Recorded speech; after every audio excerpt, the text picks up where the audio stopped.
Quero chamar ao palco para iniciar, abrir esse terceiro dia de evento, o Idan Zukerman, que é CEO e founder da Upland METAVERSO. Bem-vindo, Idan. Welcome, Idan. Great to have you here at this main stage in the BlockchaIn Rio Festival. I'm going to give you your mic, please. And great shirt. Thanks. This is Miles. Great. And I'm going to give you also, you're going to use your presentation, right? Yeah, and if you have a clicker, I'm going to give you, Looks like it's been a wild party last night at Rock in Rio, right? Like, people did not wake up, all right? Guys, thank you all for coming. My name is Idan Zukerman. I'm a co-founder and co-CEO of Upland. First time in Rio, by the way, already in love with the city, so really thanks for coming. Quick show of hands, anybody here hear about Upland in the past? Okay. Anyone is actually a player and plays Upland? Okay, cool. Thanks for coming, guys. So for those who don't know, Upland is a metaverse that is mapped to the real world. You can think about it like a real-world, open-ended monopoly on steroids, where people can not only own, trade, and collect properties, but they can also develop them, build on top of them, decorate them, even run businesses and factories out of them. And then Upland, what's very unique about it, all of its underlying economy is based on blockchain technologies and NFTs. So any asset that you own, whether it's fungible or non-fungible, is notarized on the blockchain. So Upland today is one of the biggest metaverses based on blockchain in the world, with over 4 million NFTs sold to date, more than 300,000 unique landowners, which makes it a very, very inclusive and diverse Web3 metaverse. And today it's the largest and most dynamic metaverse economy based on Web3 in the world. What makes it very unique is that, first of all, it's very, very accessible. So you can find Upland on the app stores, you can install it on your phone or on your, whether it's Google or iPhone. You can also play it on desktop or on your mobile web. And then you can also use fiat currency to interact with it. So you don't need to have necessarily crypto. You don't need to hold private keys or wallets, but you do still enjoy all the benefits of true ownership. And then, like I mentioned, it has a robust and inclusive open economy. And at Upland, we take economy very, very seriously. We have carefully curated a bottom-up economy to be able to sustain and support its growth. So things like management of supply demand, macroeconomic parameters, etc. This is something we look at really, really carefully as we support the growth of this metaverse. And then the fact that it's mapped to the real world, which may sound trivial, but in fact, it allows that cognitive emotional connection, right? For you to understand exactly what it is that makes your NFT, your property NFT, more valuable as opposed to other places. And it also strengthened the notion of virtual localities and local communities in the metaverse. So Upland today is open in about 21 cities around the world. And it was a few weeks ago that we had our first international expansion with Rio de Janeiro, actually.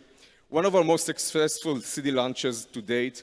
So we had about 50,000 property NFTs that were minted within the first 2 hours of the release.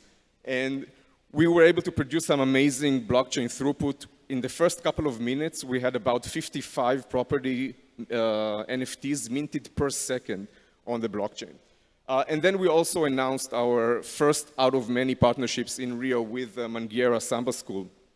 And I actually had the pleasure of visiting the Mangueira headquarters yesterday, seeing some of the artists there in action. It was an amazing experience. So lots of good stuff to come with Mangueira down the road as we look forward to Carnival next year, sorry. So circa back to 2018.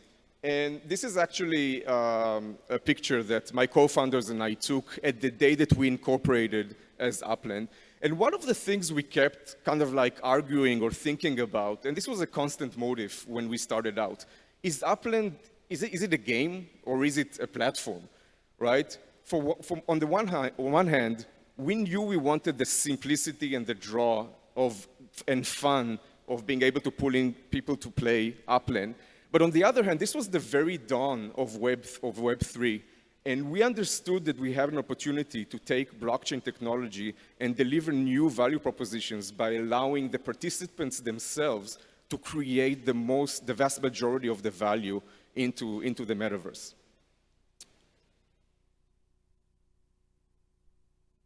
So now fast forward 4 years later, and it really dawned on us that basically Upland is evolving into a layer 1 metaverse. And I'm going to take the time you kindly gave me today to kind of like explain what do I mean when I say the word layer 1 metaverse, because this is not a word you've probably heard a lot being used. So to start, let's first of all maybe double click on the question, what is the metaverse, right? And how is a metaverse with a small m different than the metaverse that we keep hearing about? So the answer is not this. So this is not the metaverse, right?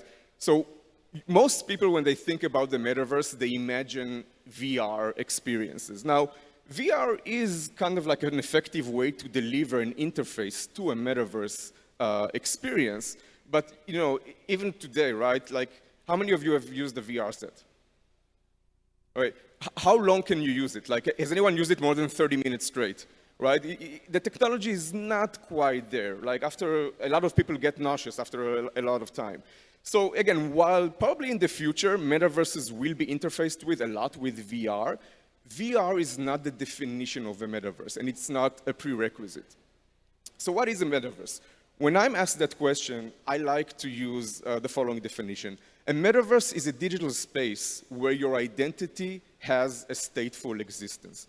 Now, what does it mean, a stateful existence? It means that my digital identity at any given time is doing something. It is somewhere. It is interacting with something, whether I'm online or even sometimes when I'm offline. Now, anybody who's ever played a game can relate to that, right? We've all been doing that since we were kids. And this is very different than compared to, let's say, Web 2 websites or social platforms where basically your identity is a couch potato, let's face it, right? Your identity is just sitting there and in a single direction is being bombarded with information and cat videos and what have you. So that stateful existence of your identity is basically, it allows a very, very important concept. And that concept is immersion. And immersion, this is basically the broad definition of a metaverse.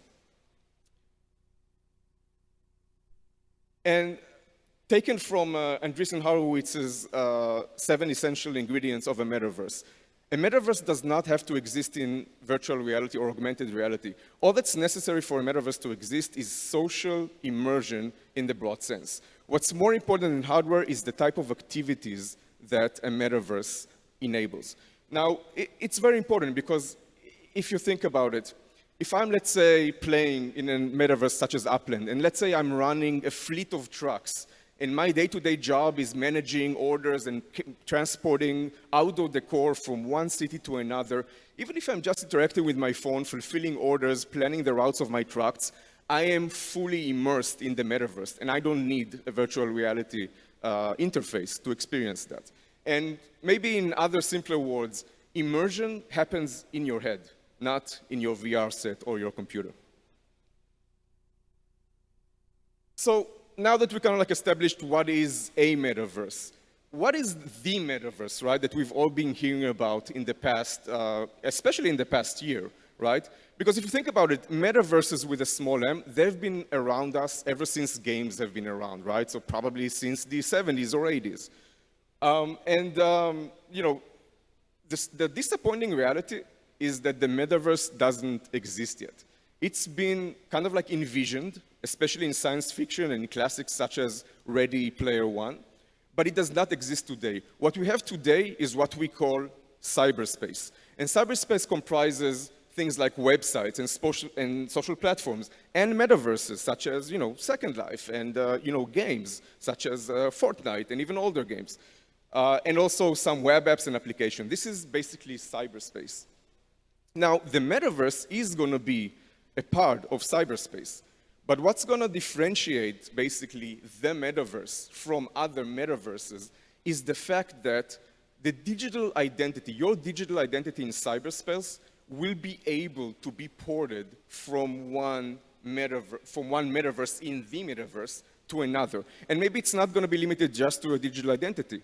It may also be for your digital assets. So if I have a car in one metaverse, maybe I can take it and use it in another metaverse as well. So it's that interconnectivity in between metaverses which define the big metaverse.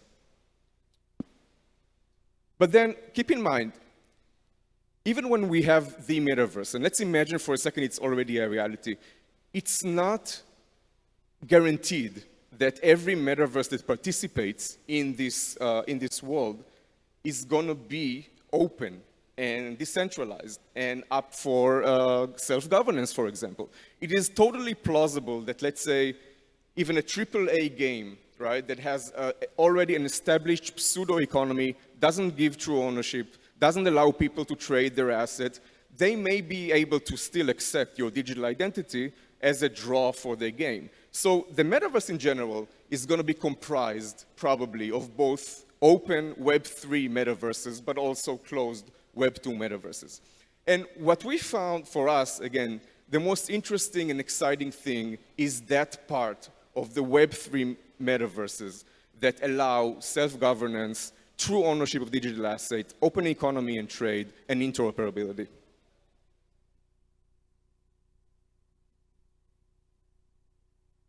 So again, back to our definition on our realization as we went through the process of building Upland. So Upland is growing to be the de facto layer 1 solution for the non-fiction, open, Web3 part of the metaverse. So basically, this is now our mission statements, what we're diligently working towards and achieving. And then let's double click then on basically, what does it mean? Why are we using the term layer 1? Has anybody ever heard the term layer 1 blockchain or layer 1 infrastructure? Is that something that anybody's familiar with? Okay, cool. So I'll maybe explain it using the comparison between Bitcoin and Ethereum.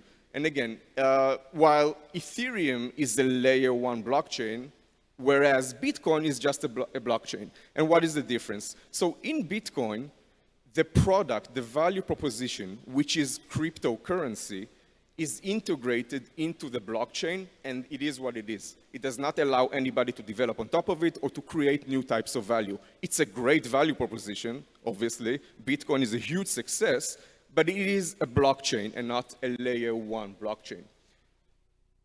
Alternatively, Ethereum, for example, Ethereum has the same blockchain infrastructure, but it allows for anybody who knows how to code smart contracts to create any value imaginable and build on top of Ethereum and deliver it via dApps to other consumers. So now, basically, the value proposition for Ethereum is the infrastructure itself. It's not necessarily cryptocurrency. And that's what makes the difference between a layer 1 solution versus a non-layer 1 solution. So if we take that and we try to project that on the metaverse, what is a layer 1 metaverse? So the layer 1 metaverse will provide infrastructure as a service that allows entrepreneurs to purely focus on value creation, providing them a fully built out Web3 environment and tools. So now that we've established, okay, what is the layer 1 metaverse? Let's ask the question, what actual infrastructure do metaverse entrepreneurs need? What do we need to provide Web3 entrepreneurs that want to build on top of the metaverse? And I like to separate it into 5 different categories. The first is liquidity. The second is economic foundation. Third is digital space. And then come tools and mechanisms and rules and governance. And I'm going to go one by one, explain them, and give maybe an example how we implement that in Upland as infrastructure. So first, let's talk about liquidity. The first thing entrepreneurs will need in the metaverse is an active user base, right? When you deploy your value creation, you want people to consume it. You don't necessarily want to worry too much about advertising or starting from zero. In Upland, we have at our peak, we had 160,000 daily active players. And again, at our peak, more than 600,000 monthly active players. And this becomes now a significant platform on which you are able, as an entrepreneur, to reach new audiences that are waiting to use your products. A value-carrying currency. So again, in Upland, we have,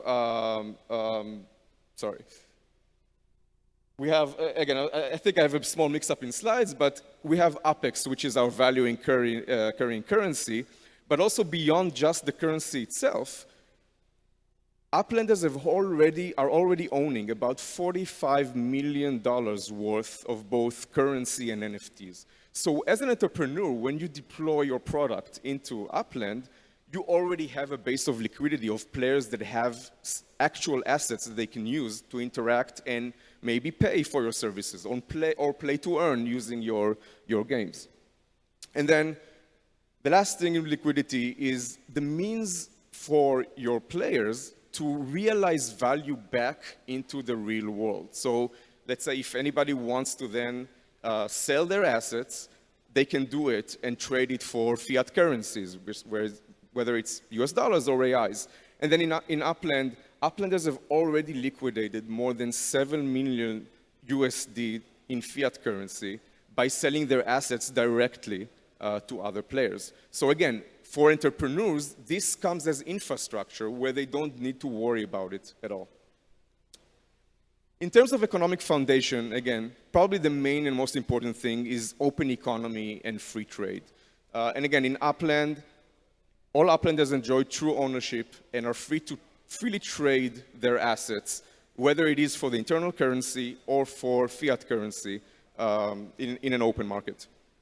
The currencies and resources, again, in Upland, we have different game tokens. Apex is the value carrier. Spark is like the resource tokens where you build things in the metaverse. STEM will be the token that sustains life. All of that can be utilized by developers in their own ecosystems. Monetary policy, again, in Upland, we serve as kind of like the central bank, and we determine the macroeconomic parameters. And again, we handle that type of an economy in support of its growth and later as it matures.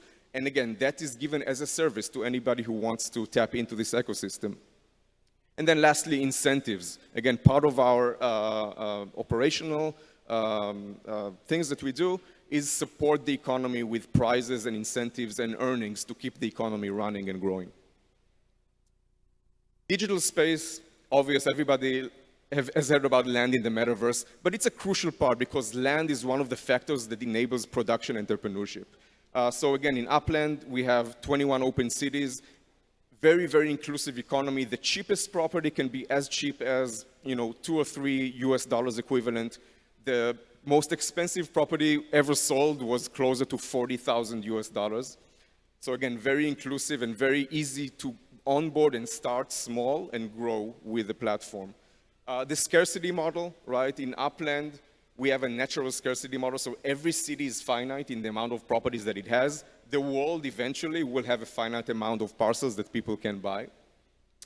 The concept of virtual locales. So again, in Upland, you can go and connect with like-minded players by participating in specific neighborhoods, checking out who are your neighbors. I mean, we have a concept called the node that kind of like the community established themselves. You get a group of people coming into a neighborhood, kind of like taking over, establishing a governance system, and basically connecting with like-minded individuals, right? This can only be enforced with the physical notion of land in the metaverse.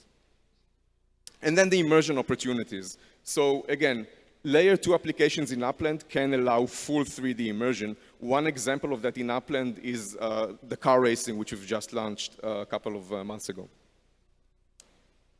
And then going to tools and mechanisms, again, things like assets and NFT creation. What is a Web3 metaverse platform if you can't give people the way to build NFTs, to create them and then sell them, create your own projects in Upland. Right? So in Upland, we have things like manufacturing and factories, and you can create cars and outdoor decor and other sorts of NFTs, all provided as a service. Things like physical rules, right? So we have, for example, travels in Upland, right? If you want to travel between one city and another, you have to use your car, or you have to use public transportation. You can't just medically go. So these are the type of rules that come together as infrastructure to entrepreneurs. Developer tools, right? The most important thing. If you are a developer, you want to create your own experience and you want to connect it to the metaverse. We now allow it. Very, very soon, those developer tools will be deployed to production in Upland, and developers can connect their own experiences without any limitations into Upland. It could be a 3D game, it could be a simple Match 3 app, it could be a service, etc. And then another important thing, interoperability. We want to be able for people to connect between different worlds. And in Upland, for example, we have a concept called the NFT portal, where you could take NFTs from anywhere, from Ethereum, from Flow, and bring them into Upland, and vice versa.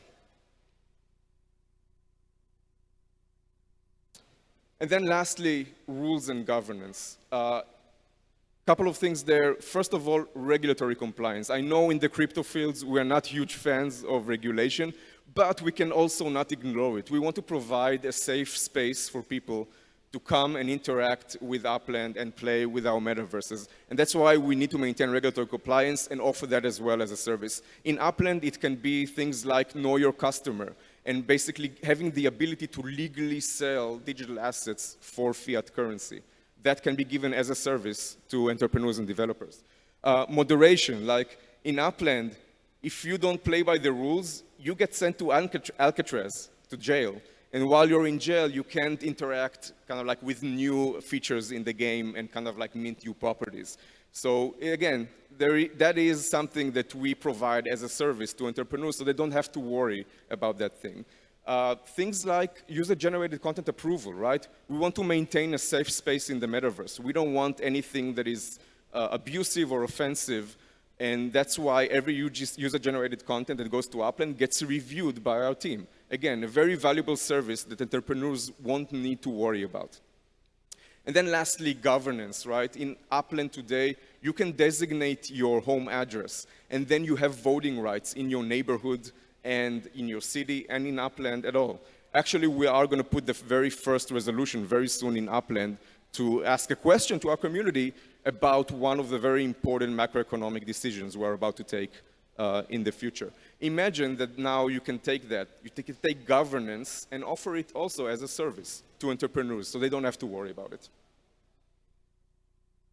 So all of this comes to basically the result that any different type of entrepreneur can create and extract any imaginable value on top of the metaverse. It can be entertainment, so it can be like games or quizzes or live events. It could be services. So for example, maybe somebody's going to come and create the first Uber app for Upland, where people can kind of like do ride shares with their private cars. It could be trade, like auction houses and things like that. It could be financial services, maybe banks or people who give mortgages to buy virtual land. All of that is going to be possible with this set of tools of the layer 1 metaverse. And then lastly, I want to kind of like leave you with this final thought. And we are very, very fortunate to be living in free societies. We get to elect our governments. We have the right of free speech. We can own things. We can become entrepreneurs. This is not taken for granted. We live in very good parts of the world. And this is very humbling. And if I draw this inspiration from the real world, then free societies define what the future holds for them through initiative, collaboration, ownership, and innovation. And the peers of these societies, they enjoy the biggest opportunities for prosperity, while the governments serve nothing but facilitators and empowerers, not dictators. My personal projection is that the same will be in the open metaverse, where these open societies are going to prevail and are going to become the biggest platforms the world has ever seen. I want to thank you for your time today. If you haven't installed Upland yet and tried it out, please do scan this code. Thank you, everybody. And thank you, Mr. Translator. Thank you. Do we have time for questions or?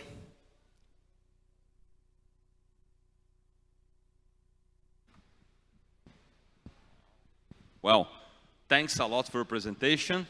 Well, Upload is more than welcome in Brazil. I hope that your company, spread all around in Brazil. And We already are, so Yeah. it's going very well. I am, I couldn't watch your whole presentation, but I'm crazy to sit down in my computer and just register in the Upload. We have a lot of Upland players in the crowd and in this conference, so chat with them, and Okay. they're our biggest proponents, so we love them. It will be great. Thanks a lot for being with us. Thank you. Hope you all the best and enjoy the rest of the event. Thank you.